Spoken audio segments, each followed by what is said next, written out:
Hi, I'm Drew. And I'm Sam. And welcome to Drewling Samantics.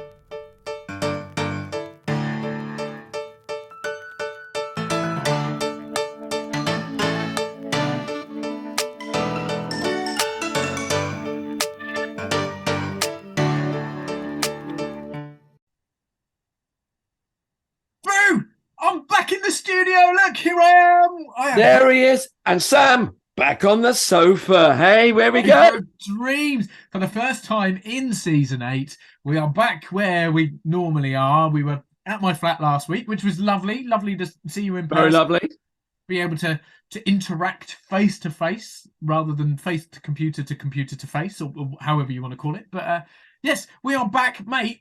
A big cheers to be back in the studio and back on the sofa for the first time this season. So cheers. First time Season 8. Oh. And another first for Season 8. Yeah. Mate, do you realise it has been 5 weeks since Drewling Samantics has had a guest? 5 weeks? Well, of course. 5 weeks. But since we've had a new guest, of course. Since we've had a new guest, yes. But no, because last week we're at my flat. Before that, we had our week off for planning and preparation and stuff. Then we had a couple of best ofs. Then we had was it a Moni episode? What did we do? Probably. Oh, it must have been a Moni episode. It must have been. I mean, let's face it, you know. But yes, so we 5 weeks ago since we've had a guest. Wow, people must be insanely bored of us, mate.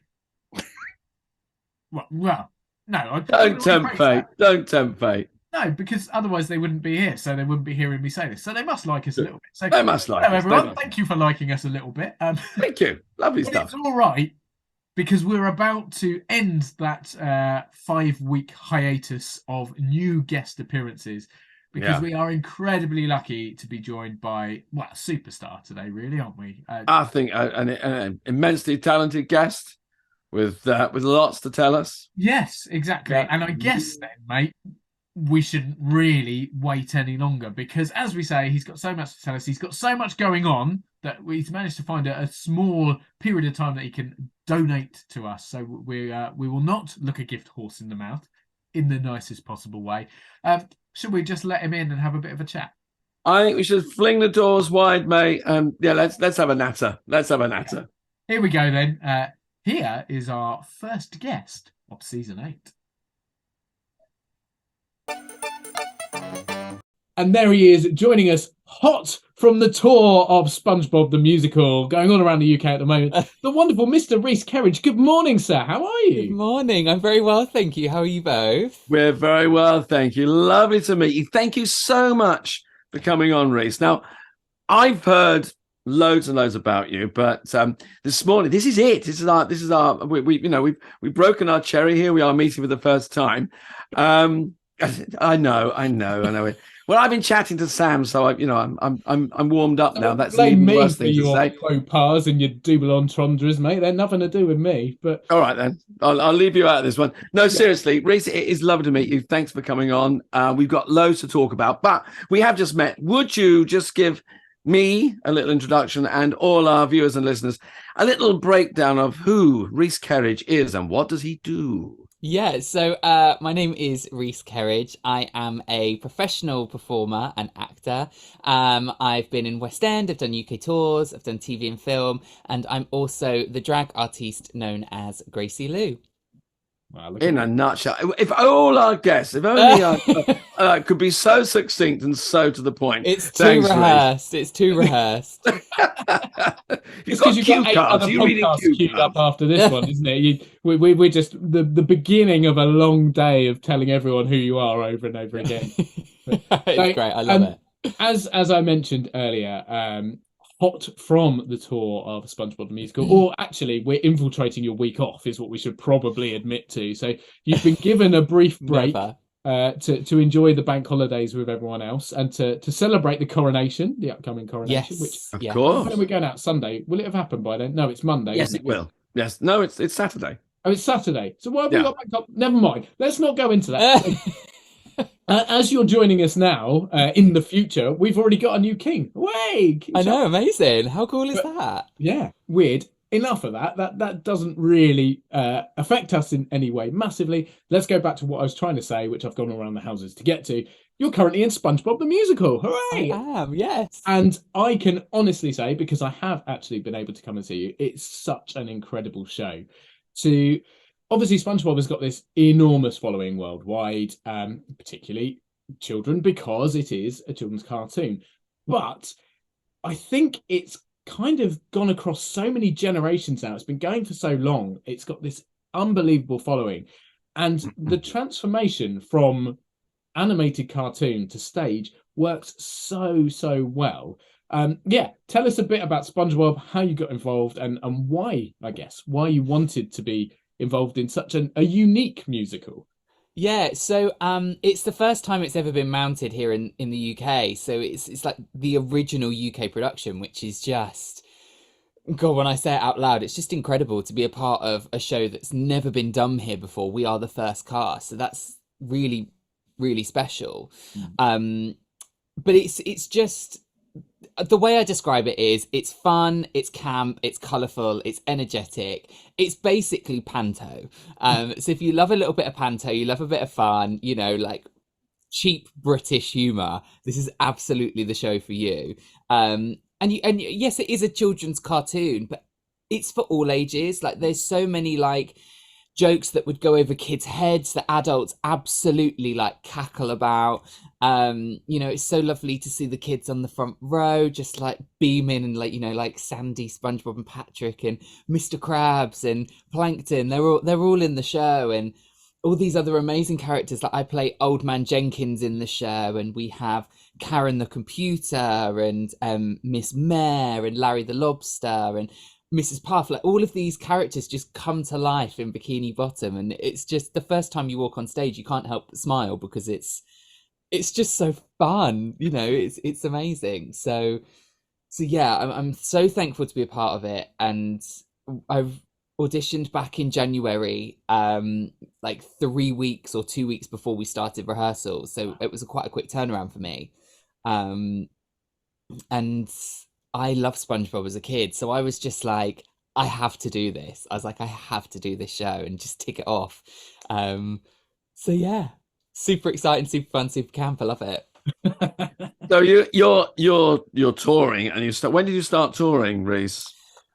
So we've been on the road now for about 3-4 weeks. So we opened in Southampton at the gorgeous Mayflower Theatre. Oh, lovely, yeah. We then went to the Hippodrome Theatre in Birmingham, and then Bradford, the Alhambra, and then we finished last week in Oxford, and we're on a week off now, and then we go to loads of other places: Aberdeen, Leicester, Peterborough.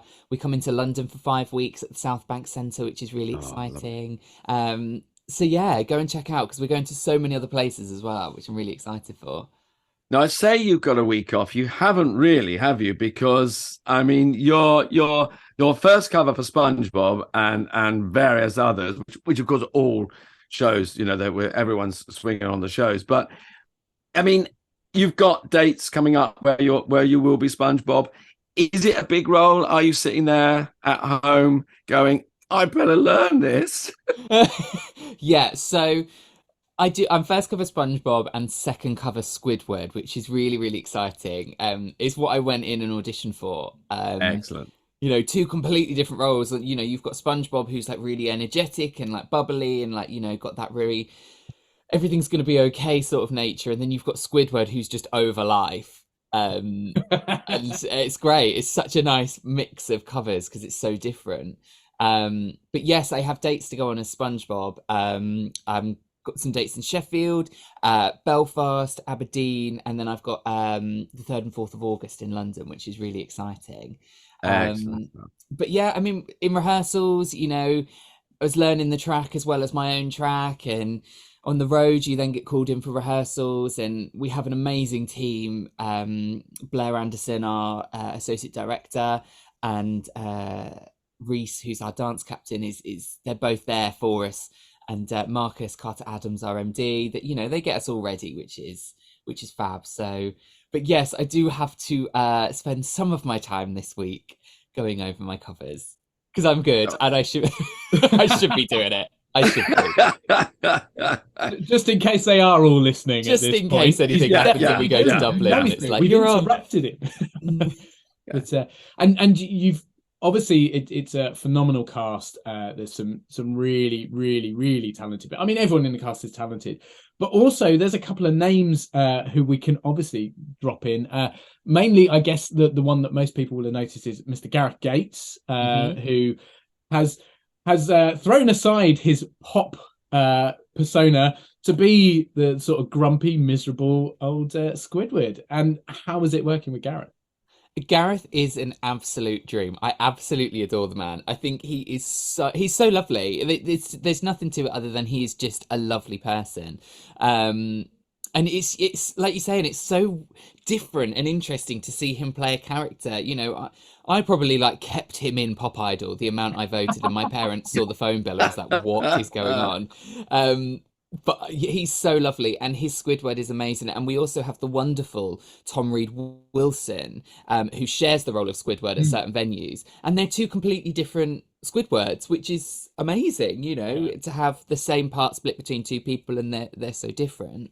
And Tom, I've known for years, and he's just incredible, and how he is on TV is exactly how he is in person, and I adore them both. We've got the wonderful Davina De Campo from UK Drag Race, and she's absolutely fantastic. The laugh is real and it's fantastic. I love hearing the laugh. And she's just an old school pro. Like, she just knuckles down, she gets on with it, she keeps herself to herself, and she's just, the talent is ridiculous. But I have to say, the stars of the show are the ensemble. Like, what they ask us to do and what we do in the show, Sam, as you know, we basically do the entire show. The ensemble are just the shining stars of the show. They are the bread and butter. They keep everything together. So everyone's just fantastic, and the whole cast are phenomenal. I guess it's a bit cliche to say it, but I absolutely mean it. Watching the show, everyone's enjoying it, and I'm not talking audience. I'm talking every single person stood on that stage. And at the end of the day, it's our job. We're all in theatre and film and whatever because we love what we do. But to be able to witness that and see quite clearly that every single person on that stage is up there just having a blast, it must be sort of pinch yourself moments where you go, "This is my job. I'm being paid to be this weird old man with a walking stick shuffling across the stage underwater while a volcano erupts." But like, it's absolute nonsense and craziness. But what an incredible opportunity, and that genuinely comes across because you're all having such a good time up there. It spreads out to the audience who equally have a good time. And we have these massive, sorry, I'm just cutting you, because we have these massive scenes where like every single character is on stage. Like, it's quite unheard of, you know, like you get the beginning scene and the end scene where everyone comes on. In SpongeBob, everybody's on stage and everybody's got like one line, and you're like, oh God, I've got to try and remember who comes before me, and somebody will say the wrong line and you're like, is it me? I don't know, was it my line? I'm just going to say my line, and you cut up somebody else.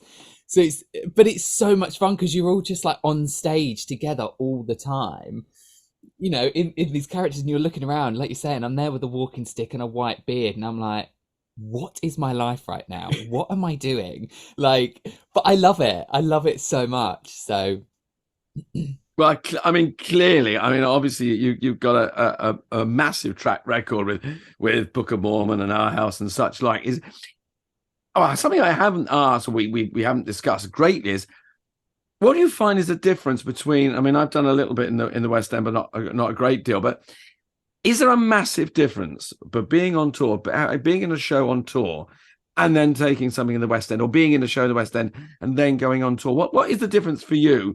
With you know, obviously it's a different lifestyle, but is there a different headset mindset for you?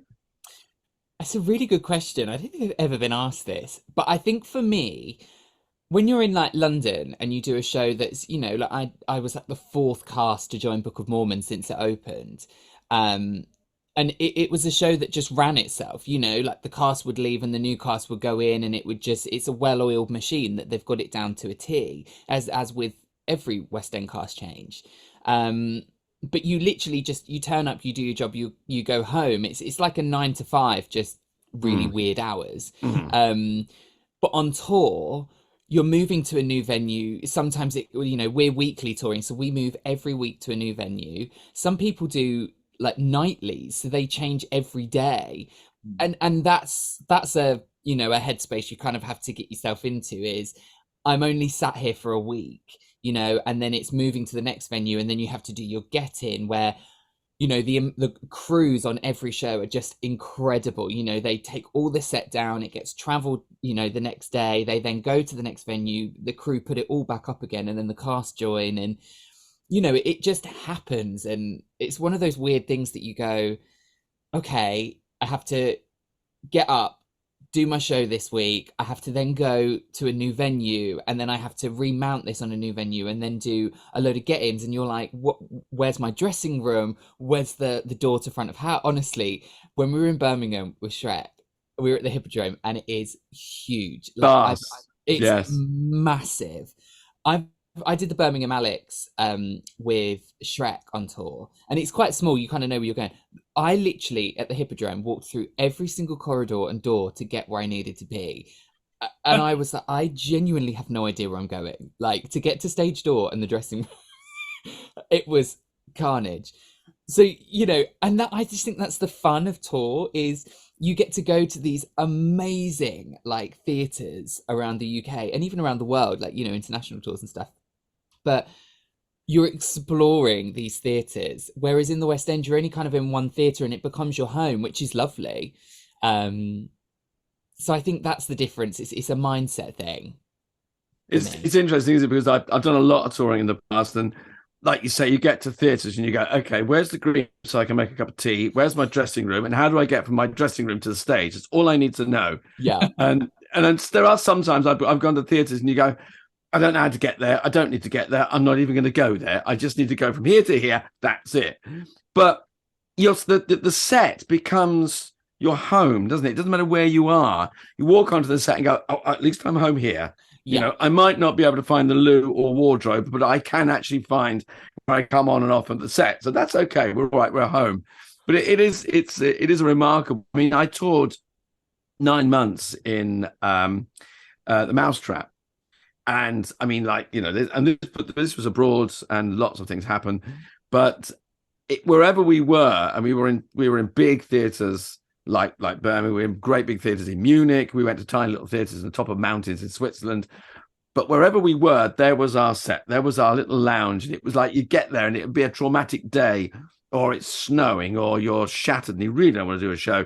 But you sit on the sofa in the lounge and go, right, I'm home now. I'm all right. I'm okay now. This is it. I'll get, So I always think that is the saving grace about touring, is at least you know where you are at night. it's like, like, the best bit as well for touring is, especially in SpongeBob, there are so many quick changes. I think I changed like 15 times in the show, and you run off and you're like, where's my quick change? You don't know where it's going to be. So that's why when you do the get-in, we have to run like certain bits of the show, so we know exactly where we're running to. Yeah. It's so quick. But it's the best when you're there and you're like, nobody's here to help me. Like, I need help. And the panic sets in, and you run on stage and you're like half dressed, but you're like, I have to do this scene because it's so important. It's just, I love it. I just love the fun and games of touring. It's so good. Amazing. Brilliant. Now, you mentioned obviously one of the incredible cast members, Davina De Campo, second place in the first season of UK season Drag 1. Race, which is a lovely little link. And Drew and I love a segue on. Oh, we love a segue. Come on, segue! I love a segue. Yeah. And so I am going to spur off that, because you are currently working with probably one of the most famous UK drag performers, one of the most successful UK drag performers. But of course, we are in the presence of another UK drag performer. And we even, I think we mentioned it in social media this week, we weren't entirely sure who was going to turn up today, whether it was going to be the wonderful Mr. Reece Kerridge, or perhaps your alter ego. So please tell us a little bit more about the wonderful Gracie Lou. Yeah, so I am also known as Gracie Lou, and I call myself a drag artiste. only because it kind of fits with my brand, which is quite like sophisticated and classy drag. I use like the 3Ps, polished, poised, and professional, to describe the drag. And I sing like the jazz standards or covers of, popular songs in jazz style. And we created a show called Icons, My Iconic Journey, me and my musical director, which premiered in January this year. We did like a workshop viewing for close friends and family, to get some feedback. And hopefully, fingers crossed, we're rewriting it at the moment. It will be ready to launch into the world at the end of this year. So, yeah. Before we go into you must let us know when that's going to happen, because we will obviously mention all of it. But I mean, good luck with that. I mean, drag it's become enormously popular.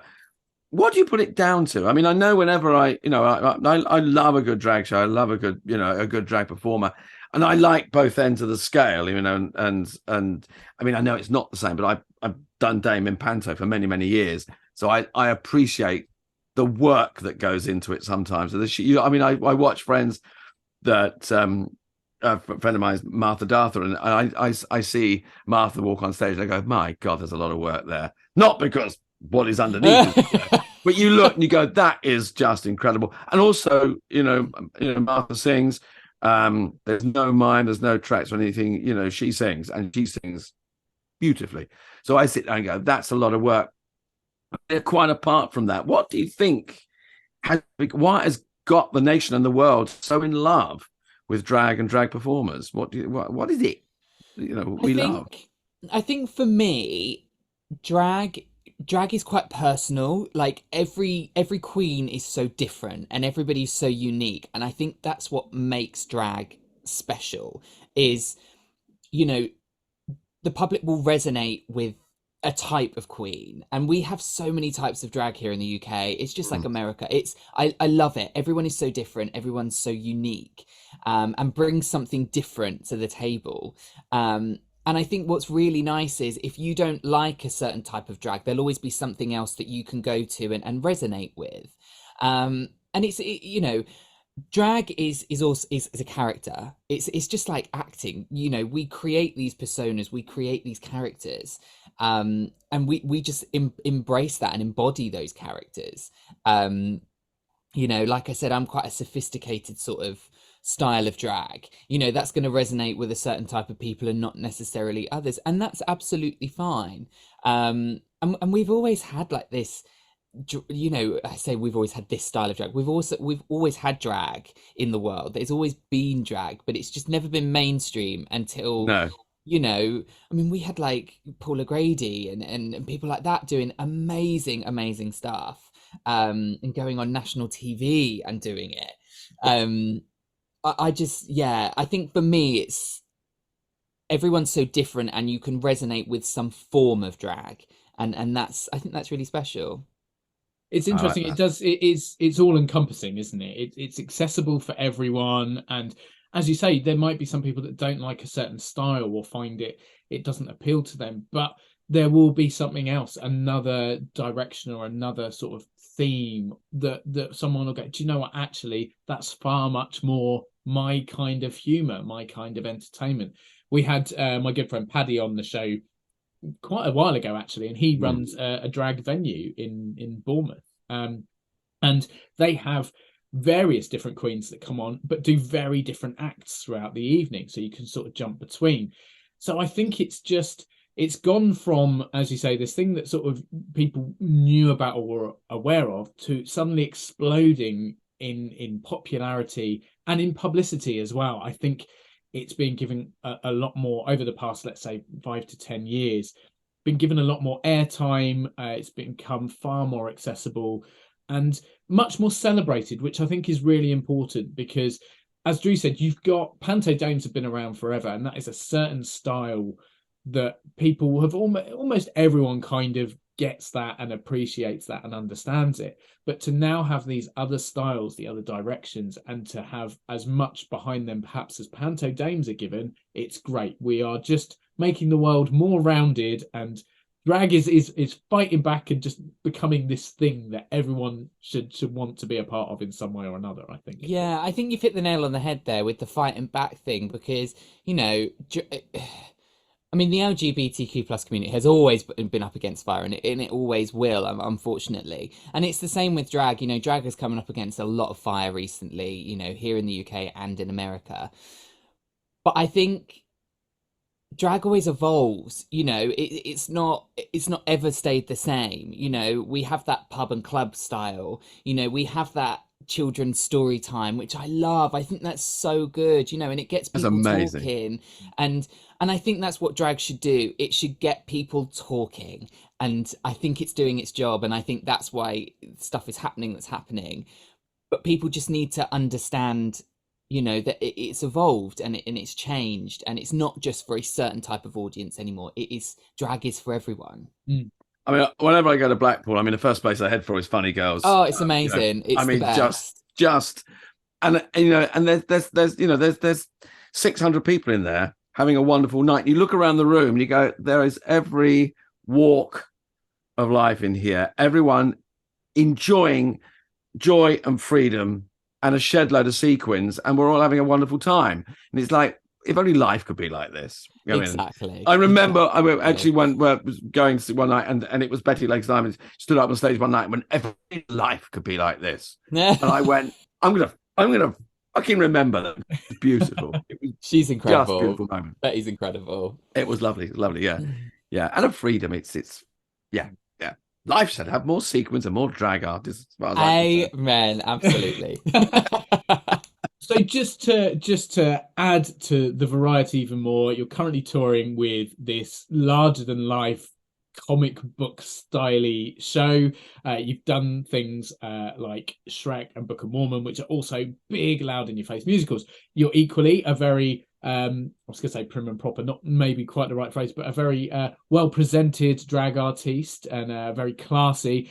And then, classy. Of course, people will be listening to this or watching this on Sunday when it's released, or perhaps into the future. But prior to today, you'll have been on the radio as well. So just to add another string to your never-ending, it seems, bow, you present Sit in the Stalls, a radio show. We do, yeah. So Sit in the Stalls is a theatre radio show that airs every Saturday on Box Office Radio at 10 a.m. till noon.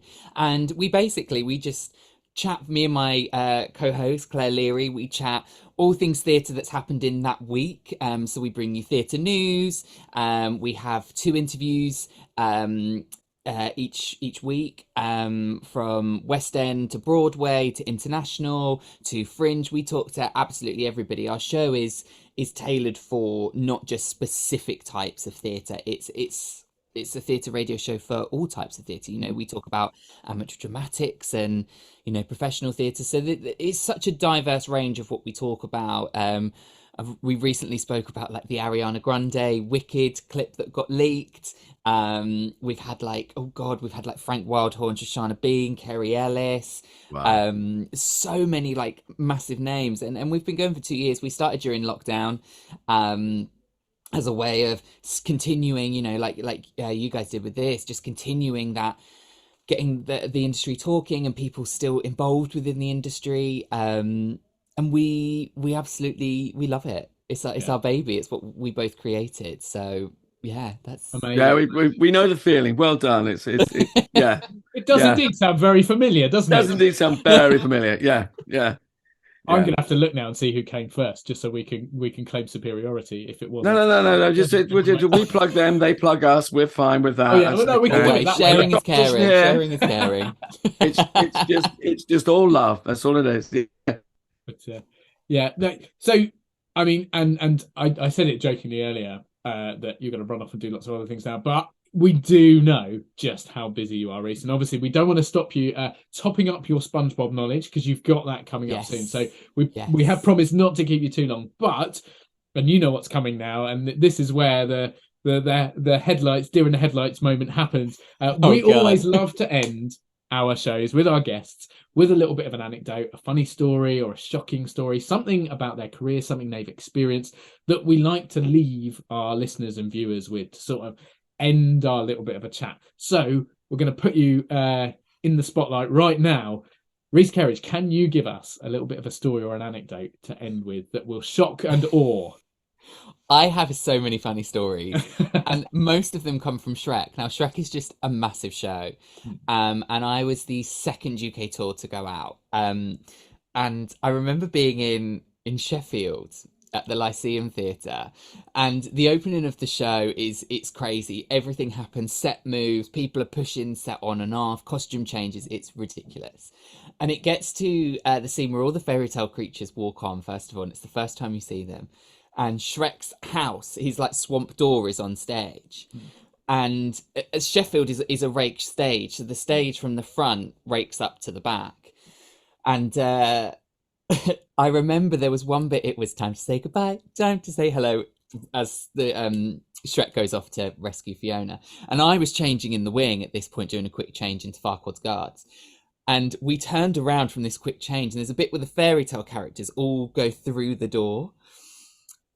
One of the stage crew had left a stage weight behind the door, and all we just turned around and we could see all these fairy tale creatures piling up against each other on the door. Oh, no. And it was just carnage of like panic of what do we do? So they like ran all the way behind around the sides, and just watching this was amazing. And then there was Papa Bear trying to get rid of the stage weight, Baby Bear trying to open the door to chuck Shrek's bag through, and it just wasn't happening. So they were like, what do we do? And Shrek needed his bag for the next scene. So the Sugar Plum Fairy just grabbed the bag and just chucked it over the top of the set. And ironically, Shrek caught the bag, and we were just like, I can't believe I've just witnessed this. This is fantastic. And then they all just moved off with the set and the show carried on. And I love stuff like that because I just think the audience have absolutely twigged on to what's going on. No one's got a clue what the hell they're doing. But you've got a little something extra for your ticket. So I love it. It's one of my favourite stories. I love it. So I'm so glad I got to witness it. It was so good. I think you've sort of got the emphasis there with the fact that little bit extra for your ticket. I think a lot of British audiences are waiting for moments like that. Like everyone goes along to enjoy a show and stuff. And obviously when you go to Panto, it's all about things going wrong. But I think in every show, people are going, I hope that we see something that no one else will, or something that wasn't meant to happen, but somehow adds to it. And I think that for me, perhaps, is one of the things that I love doing film. I love doing TV. But I think that's just one of those little things that theatre has, that something can happen that will never happen again and has never happened before, but it will stick with you. And that's what makes that unpredictability and those little golden moments, whether they be positive or in this case, technically negative because it was a mistake, but even so, it's remembered for a long time. And that audience will have had something that no one else would have had. And they will have been talking about that. Absolutely. And I will just say, don't talk to your dressers in a quick change because you will get talking and miss your cue. It happens too often with me. So, concentrate on your quick changes. Problem with being too friendly. Clearly, that infectious smile has got you into trouble, Mr. Kerridge. The thing was, it happened in Sheffield as well. Everything happened in Sheffield, and I just totally missed my cue. It was great. Thing happening in Sheffield, I was Panto at the CM a few years, and sitting from one of the boxes, which is stage left box, running all the way up the stairs, and they had opened the box because they box for us, and I got upstairs, went got the door. I'm like, I can't get in the box. I can't actually do the scene. So I ran along, and we went, and there was audience, and I've got to go here. So I just opened the door. I'm like, excuse me, just coming through. Excuse me. Got to the front of the box, and Father Spot's going, where the hell has he gone? Like, just looked down, and they were all looking at the box, going, Drew's not there. Oh, he's over there. There he is. Yeah. Doors shut. Yes, everything happens in Sheffield. It's always Sheffield. It's great. It's always Sheffield. That's what makes our job what it is. Exactly. Those little moments. Like we can be the most polished performers and do everything absolutely right, and one little thing goes wrong and chaos ensues. But and it's the best. I wouldn't have it any other way. Reece, it's been such an honour talking to you today. Thank you so much for joining. Thank you for having me. And I speak for everyone listening. You've been an absolute joy to listen to and to hear your stories. So thank you so much. all the best with the rest of SpongeBob, and particularly going on as SpongeBob. If you are one of the people that's planning to go and you get to see Reece in the lead, then you are a very lucky person indeed. And people that haven't booked tickets yet, even if you're thinking, I'm not quite sure, SpongeBob's a cartoon, honestly, go see it because it is unbelievable. So much fun and energetic. That's what you want. Brilliant stuff. Brilliant. It's a great night out. So please go see SpongeBob. Please go see Reece, and mate, keep in contact. Let us know what's happening with Gracie Lou, because we'd love to come and see when she's out and about. So thank you very much. Take care, mate. It's lovely to see you. Take care. We speak soon. See you later on. Bye. I really, really, really, really enjoyed that, mate. It was lovely. How lovely to meet him and a lovely chat. What a Reece Kerridge, ladies and gentlemen. What a lovely man. Just genuinely lovely bloke, wasn't he? Yeah. And actually, beyond being lovely, extremely talented. Very talented. Yeah. He's fabulous in SpongeBob. I've already said it, but I'll say it again. Go and see it if you haven't already, or if you get the opportunity to, because despite what you may think about it just being this silly kids cartoon, it's transformed to stage so wonderfully. And Reece said the ensemble sell it. I mean, they are so busy, even from little things. I meant to ask him about it, but sometimes they're doing some sound effects at the side of the stage, but you can see them because it's part of it. It's so cleverly put together, and all the characters are larger than life and brilliant. It's just a fabulous, fabulous show, and we are incredibly lucky to have been joined by Mr. Reece Kerridge today to be able to chat to him about the show and so much more.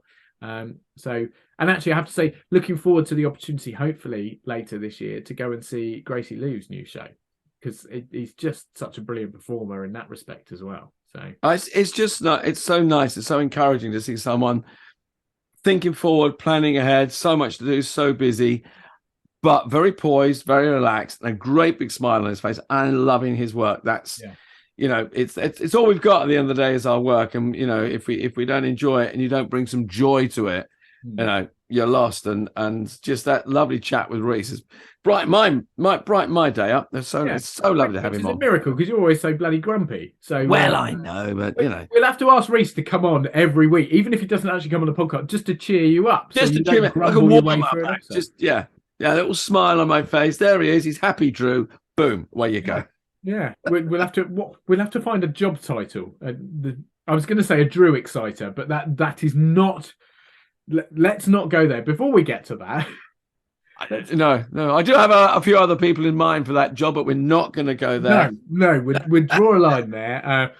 How about next week, mate? You're going to be grumpy? No, I'm not going to be grumpy. I'm not grumpy all the time. Just when we I've got things to look forward to, things to do, that will cheer me up. Yes. And I am looking forward to chatting to cheerful Drew again next week, mate. Yeah. I'll see what Sam walks through the door, shall I? We'll be happy Sam, won't it be? Happy Sam. I'm never anything but, am I? No, you're not. It's very true. Very true. Ladies and gents, as always, thank you so much for joining us on Drewling Samantics. Absolutely. We'll be back next week, and you've heard it from the horse's mouth. Drew's going to be cheerful. He's going to have nothing to moan about, and he's not going to start the episode with death, or he might do, but we'll hope not. There again. Yeah, no, not after last week. We'll have a nice cheerful week. No, it's upbeat. It's all part and parcel of it, isn't it? And we like the fact that we can bring the positive and the negative. We want this to be real. And if you are listening to this on Sunday, the day it's released, and you didn't check out the radio show yesterday, Reece on Sit on the Stalls, please do, because again, very sort of similar feel to their radio show. It's a fantastic show. It's definitely worth checking out. So do that as well. And what better way to spend your weekend on Saturday listening to Reece chat away about the theatre industry, and then on Sunday having a bit of us, an episode of us doing similar things. Top and tail your weekend in the best way. Beautifully put, Sam. I like that. Yeah. We're not going to go any better than that. I think it's time to leave, don't you? Yeah. Quick, let's get out of here. Let's leave. We'll see you next week. Cheers for tuning in. Take care, everyone. Bye-bye.